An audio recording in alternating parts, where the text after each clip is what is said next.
नमस्कार दोस्तों। बहुत साल पहले की बात है। एक आलसी था लेकिन भोला भाला युवक था आनंद। दिन भर कोई काम नहीं करता, बस खाता ही रहता और सोए रहता। घर वालों ने कहा चले जाओ, निकल जाओ घर से, कोई काम धाम तो करते नहीं हो, बस पड़े रहते हो। वह घर से निकलकर यूं ही भटकते हुए एक आश्रम पहुंच गया। वहाँ उसने देखा कि ये गुरुजी हैं। उनके शिष्य कोई काम नहीं करते, बस मंदिर की पूजा करते हैं। उसके मन में भी ख्याल आया कि यह बढ़िया है, कोई काम धाम तो है नहीं, बस पूजा ही तो करनी है। गुरुजी के पास जाकर पूछा, क्या मैं यहाँ रह सकता हूँ? गुरुजी बोले, हाँ, क्यों नहीं रह सकते, लेकिन मैं कोई काम नहीं कर सकता हूँ गुरुजी। गुरुजी बोले, कोई काम नहीं करना है, बस पूजा अर्चना करनी है। आनंद, ठीक है, वह तो मैं कर ही लूँगा।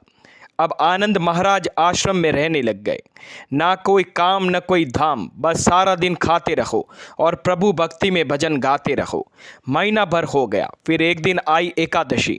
उसने रसोई में जाकर देखा तो खाने की कोई चीज़ ही तैयार नहीं थी। उसने गुरुजी से पूछा, आज खाना नहीं बनेगा क्या? गुरुजी ने कहा, नहीं, आज तो एकादशी है, तुम्हारा भी उपवास है। उसने कहा, नहीं, अगर हमने उपवास कर लिया तो कल का दिन ही नहीं देख पाएंगे। हम नहीं कर सकते उपवास, हमें तो भूख लगती है, आपने पहले क्यों नहीं बताया? गुरुजी ने कहा, ठीक है, तुम ना करो उपवास, पर खाना भी तुम्हारे लिए कोई और नहीं बनाएगा, तुम खुद ही बना लो। मरता क्या ना करता। गया रसोई में। गुरुजी फिर आए। देखा, अगर तुम खाना बना लो तो राम जी को भोग जरूर लगा देना और नदी के उस पार जाकर बना लो रसोई। ठीक है। लकड़ी, आटा, तेल, घी, सब्जी लेकर आनंद महाराज चले गए। जैसा तैसा खाना भी बनाया। खाना लगा तो याद आया, गुरुजी ने कहा था राम जी को भोग लगाना है। लगा भजन गाने और कहने लग गया, आओ मेरे राम जी, भोग लगाओ जी। प्रभु राम आइए, श्री राम आइए, मेरे भोजन का भोग लगाइए। कोई नहीं आया तो बेचैन हो गया। यहाँ तो भूख लग रही है और राम जी आ ही नहीं रहे हैं। भोला मानस जानता ही नहीं था कि प्रभु साक्षात तो आएंगे नहीं, पर गुरुजी की बात मानना भी जरूरी था। फिर उसने कहा, देखो प्रभु राम, मैं समझ गया कि आप क्यों नहीं आ रहे हो। मैंने रूखा सूखा जो बनाया है और आपको तरमल खाने की आदत पड़ गई है, इसलिए नहीं आ रहे हैं। तो सुनो प्रभु, आज वहाँ भी कुछ नहीं बना है, सबको एकादशी है, खाना हो तो यह भोग ही खा लो। श्री राम आपने भक्त की सरलता पर बड़े प्रसन्न हुए और माता सीता के साथ प्रकट हो गए।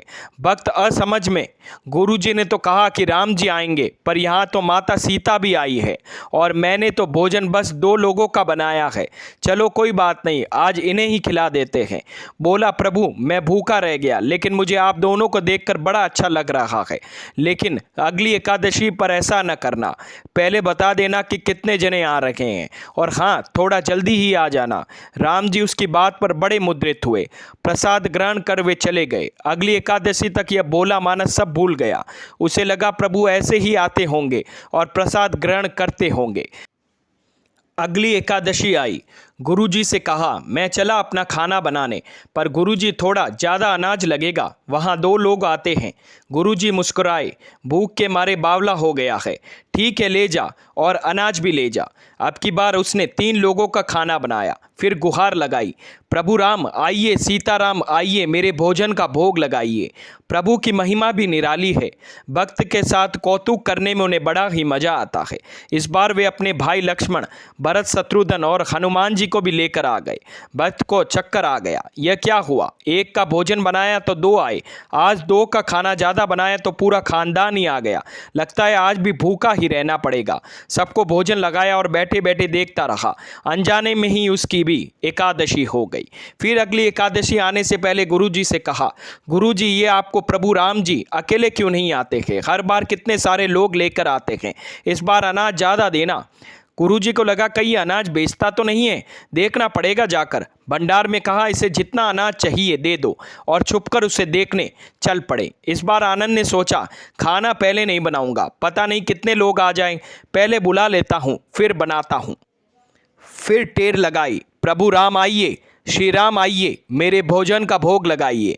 सारा राम दरबार मौजूद हो गया। इस बार तो हनुमान जी भी साथ आए, लेकिन यह क्या, प्रसाद तो तैयार ही नहीं है।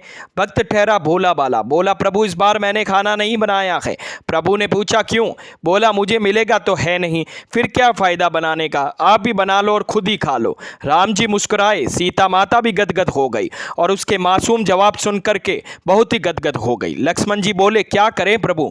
प्रभु बोले भक्त की इच्छा है तो पूरी करनी पड़ेगी ही, चलो लग जाओ काम पे। लक्ष्मण जी ने लकड़ी उठाई, माता सीता आटा छानने लग गई। भक्त एक तरफ बैठकर देखता रहा। माता सीता रसोई बना रखी थी तो कई ऋषि मुनि यक्ष गंधर्व प्रसाद लेने आ गए। इधर गुरुजी ने देखा खाना तो बना नहीं है, भक्त एक कोने में बैठा है। पूछा बेटा क्या बात है, खाना क्यों नहीं बनाया? बोला अच्छा किया गुरुजी आप आ गए, देखिए कितने लोग आते हैं प्रभु के साथ। गुरुजी बोले मुझे तो कुछ नहीं दिख रहा है तुम्हारे सिवा और अनाज के सिवा। भक्त ने माथा पकड़ लिया, एक तो इतनी मेहनत करवाते हैं प्रभु, भक्त को भूखा भी रखते हैं और ऊपर से गुरुजी को दिख भी नहीं रहे, यह बड़ी मुसीबत है। प्रभु से कहा आप गुरुजी को क्यों नहीं दिख रहे हैं? प्रभु बोले मैं उन्हें नहीं दिख सकता। बोला क्यों? वे तो बड़े पंडित हैं, ज्ञानी हैं, विद्वान हैं, उन्हें तो बहुत कुछ आता है, उनको क्यों नहीं दिखते आप? प्रभु बोले माना कि उनको सब कुछ आता है पर वे सरल नहीं है तुम्हारी तरह, उनको मैं दिख ही नहीं सकता। आनंद ने गुरुजी से कहा गुरुजी प्रभु कह रहे हैं आप सरल नहीं है इसलिए आपको नहीं दिखेंगे। गुरुजी रोने लग गए, वाकई मैंने सब कुछ पाया पर सरलता नहीं पाई तुम्हारी तरह, और प्रभु तो मन की सरलता से ही मिलते हैं।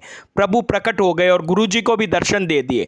इस तरह एक भक्त के कहने पर प्रभु ने रसोई भी बनाई और यह भक्ति कथा लोक श्रुति पर आधारित है। दोस्तों मेरे ये वीडियोस अगर आप लोगों को पसंद आते हैं तो प्लीज़ लाइक शेयर सब्सक्राइब करना ना भूलें और हाँ कमेंट करना भी ना भूलें। धन्यवाद।